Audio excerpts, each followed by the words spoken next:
El zodíaco tiene un movimiento exacto, es perfecto, matemático, muy sincronizado. Por ejemplo, si ustedes multiplican los primeros 6 números, 1 por 2, por 3, por 4, por 5 y por 6, nos da 720. Si lo volvemos a multiplicar por 6, nos da 7320. Y si lo volvemos a multiplicar por 6, nos da los 25.920 años que dura todo el ciclo de la precesión de los equinoccios a través del zodíaco. Totalmente exacto. Pues bien, cuando hay esas eras, al otro lado existe como polo norte, polo sur, mano derecha, mano izquierda. ¿Eso qué significa? Lo pueden ustedes observar muy bien. Estamos entrando a la era de Acuario, pero al otro lado está Leo. Por eso es que la esfinge, allá en Egipto, es un león con cabeza humana, porque Acuario es exactamente el signo del hombre, la era que viene, la era de la humanidad. Leo es regido por el sol, pero Acuario es la unión de todos los soles. Eso es bien interesante.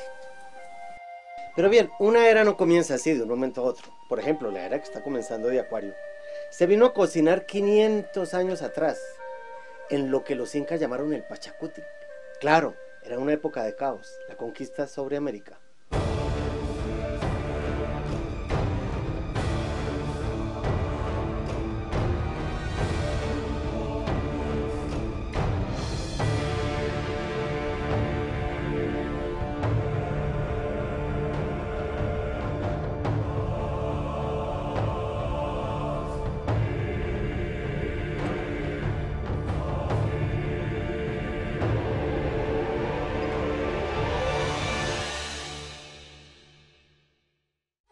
Ahora, 500 años después, para ellos comienza un ciclo de orden.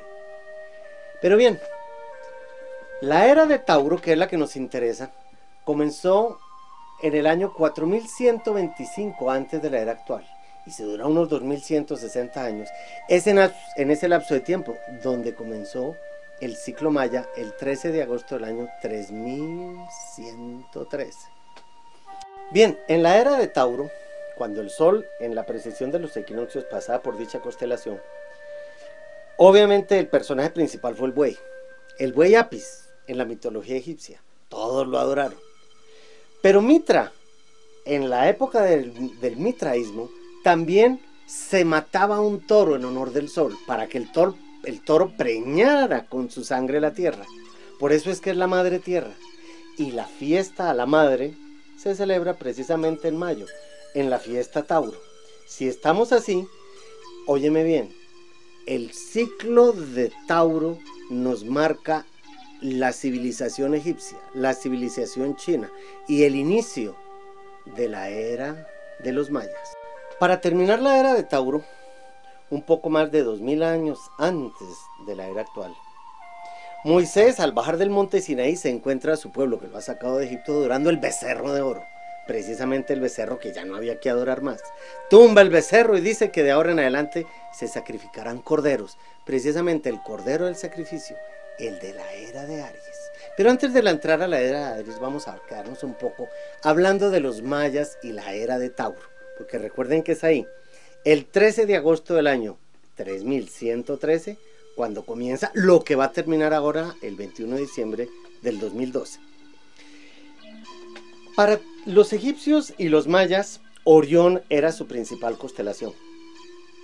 Nos vamos a encontrar allí un barquero, el gran cazador de Orión. Ese gran cazador es el mismo personaje Nok-Ek de los mayas, que representa a Venus. Venus, precisamente, el planeta que rige la constelación de Tauro en la mitología occidental. Bien, para los egipcios, Orión significa la luz que se inicia, el gran iluminador. Miren ustedes, para los mayas, fue allí, en Orión, donde comenzó el origen del mundo. La gran hoguera, la gran fogata, la tulpa de las 3 piedras, cuya humareda hace la constelación M42. Interesante, que tanto para los egipcios como para los mayas, ese lugar del cosmos sea el origen de la creación. Pues bien, ese origen de la creación, el 8 Kumhum 4 Ajau, es ese famoso 13 de agosto del año 3113, cuando se inicia la era de los mayas. Una fecha maya, 4 Ajau, 8 Cumjú, importantísimo para ellos. Y dos navegantes, miren qué interesante. Para los egipcios, Orión navegaba en su canoa. Horus, el hijo de Osiris, es el sol que navega en esa canoa que se profundiza obviamente en la Vía Láctea cuando desaparece en el horizonte. Pero para los mayas, el dios del maíz también navega en una canoa, también en la Vía Láctea, pasando por la misma constelación de Orión y se esconde. Los dos tuvieron el mismo concepto. Interesante por lo siguiente, porque de un lado de la constelación, de la Vía Láctea, perdón, está el fogón de la creación. Ahí se inició el mundo maya. Pero hay un reflejo en la tierra. Como es arriba y abajo, hay dos fogones. El de la tierra es un reflejo del cielo.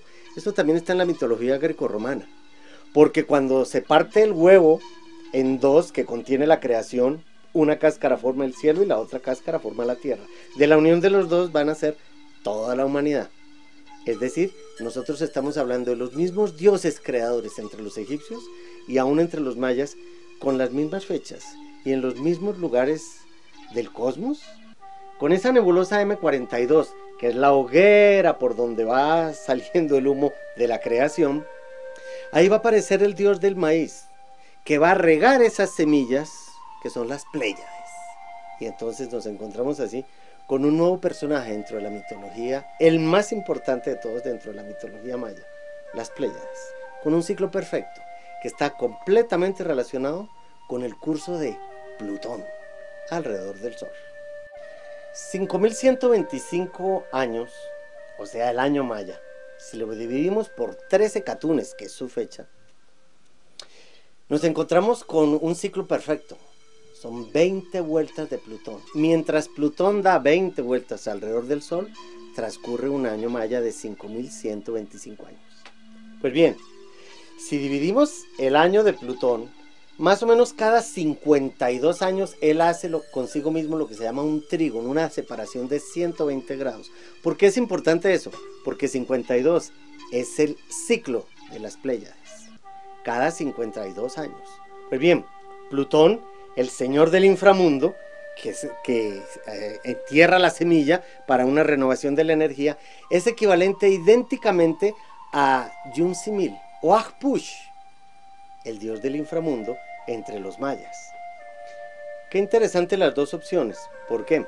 Porque resulta que significan exactamente lo mismo: fertilidad, renovación, transformación, pero lo principal, una renovación completa de la energía, que es exactamente lo que está ocurriendo ahora que termina un ciclo maya y también termina un ciclo de la mitología grecorromana a través de nuestro propio zodíaco. Se están empatando las dos culturas, nos están dando un mismo mensaje. Se cierra un ciclo de 5125 años y eso significa que tenemos que renovar la energía, tal como lo dice Plutón, el regente de Escorpión, al otro lado de Tauro, mirando a Orión. Pero nos habíamos quedado en Tauro y tenemos que pasar de nuevo por las eras. Moisés acaba de bajar del monte Sinaí, tumba el becerro de oro, pone a la gente a sacrificar corderos y comienza una de las eras más violentas del zodíaco, la era de Aries, regida por Marte. Con su frase yo soy, la misma que dice Jehová, yo soy ya el que soy. Es decir, comienza el monoteísmo.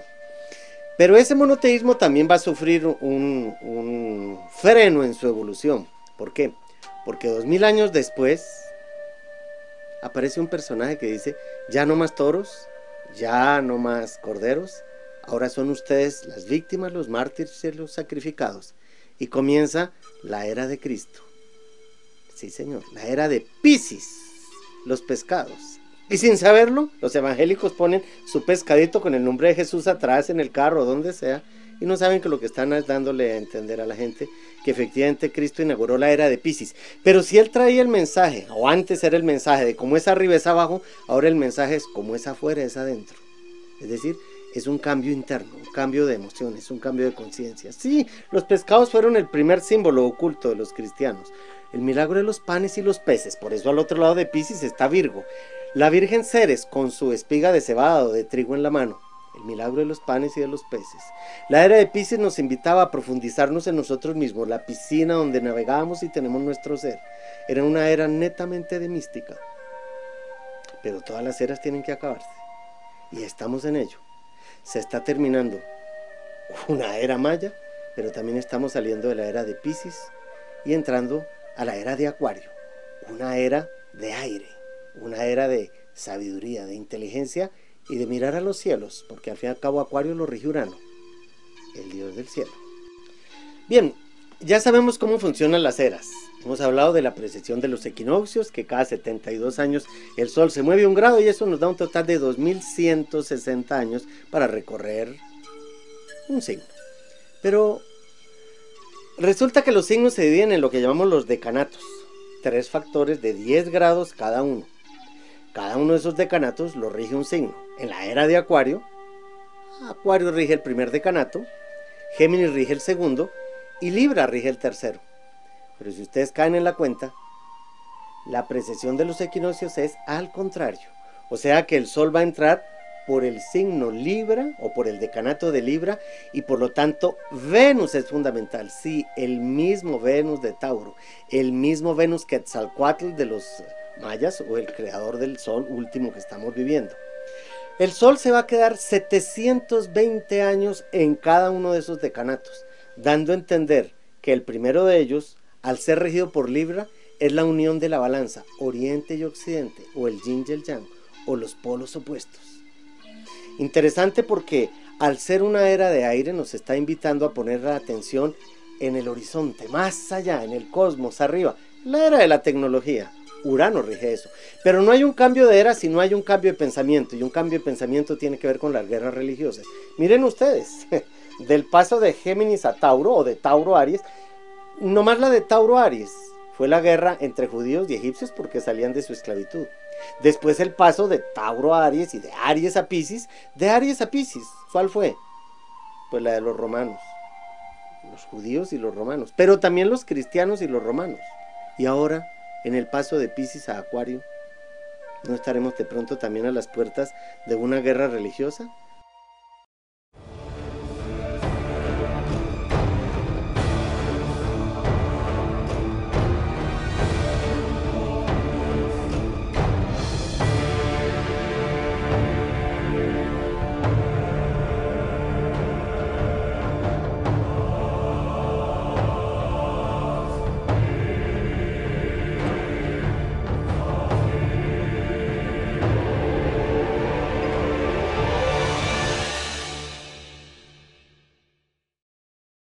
Bien, en ese momento, volvamos a recordar que gira como un gran cono doble y por lo tanto, al otro lado de Acuario está Leo. Leo, el Sol, del cual ya hemos hablado tanto, nos da a entender que todos debemos brillar como un individuo, sí, pero que al pertenecer a una comunidad de individuos, que es la era de Acuario, todos somos soles diferentes. Se está cerrando aquello que se abrió el 13 de agosto del año 3113. La era maya se empata con el fin de la era de Piscis y el inicio de la era de Acuario. En ese sentido, hay una invitación a liberarnos, a ser más independientes, más progresistas, a no pensar tanto en el pasado, sino en el futuro, porque a Acuario lo que le interesa es el mañana. Pero necesitamos mirar hacia ayer de todos modos para saber qué hay debajo en las raíces del árbol del conocimiento. Eso es la era de Acuario, el signo número 11, que también es el mandamiento número 11. Y un nuevo mandamiento os doy, que os améis los unos a los otros. Lo que pasa es que toca empezar rápido. Por eso empezamos por Venus, el amor. Porque si no hay amor al prójimo próximamente, creo que no va a haber prójimo al cual amar. Definitivamente estamos en un cambio de conciencia, en una metanoia, meta más allá y noia conocimiento. Tenemos que ir más allá de lo que nos enseñaron porque se está cerrando uno de los ciclos más importantes de las cosmogonías orientales y occidentales. El Ouroboros, la serpiente que se muerde su cola, cierra el ciclo zodiacal. Y ustedes y yo nos tenemos que adaptar a la nueva era. Esa nueva era significa al nuevo pensamiento. Pero ¿y si el futuro está atrás? tenemos que hurgar en nosotros mismos y en el conocimiento para saber qué nos depara el mañana, porque ustedes y yo estamos cocinando hoy lo que nos comemos mañana, pero tampoco podemos cocinar sino lo que compramos ayer. En el zodíaco los 3 signos de aire son Géminis, Libra y Acuario. Géminis ejemplifica la brisa, regido por Mercurio, que lleva y trae la información. Libra, el viento, por Venus. Y Acuario, el huracán. Oigan, qué curioso. Varuna, la deidad hindú. Urano, la deidad grecorromana. Y Huracán, la deidad maya, son todos seres creadores. Eso nos debe poner a pensar. Somos hijos de nuestro pasado y padres y creadores de nuestro futuro. La era de Acuario comienza entonces siendo regida por Venus, el mismo Quetzalcóatl. El renacer de la energía, la renovación de la energía, o en palabras de Acuario, el de la fraternidad humana. Para los mayas, entre el año 2000 y el 2013, es un año de caos. Pero después del caos, definitivamente, viene el orden. El quinto sol del movimiento entre los mayas significa el dirigirse hacia la comunidad. Qué curioso que en la era de Acuario también estemos hablando de la hermandad o la fraternidad entre los hombres. ¿No les parece que eso no tiene nada que ver con el final del mundo? Es un final de épocas difíciles y comienza ese renacer de la energía que todos somos, porque nada hay permanente, solo el cambio.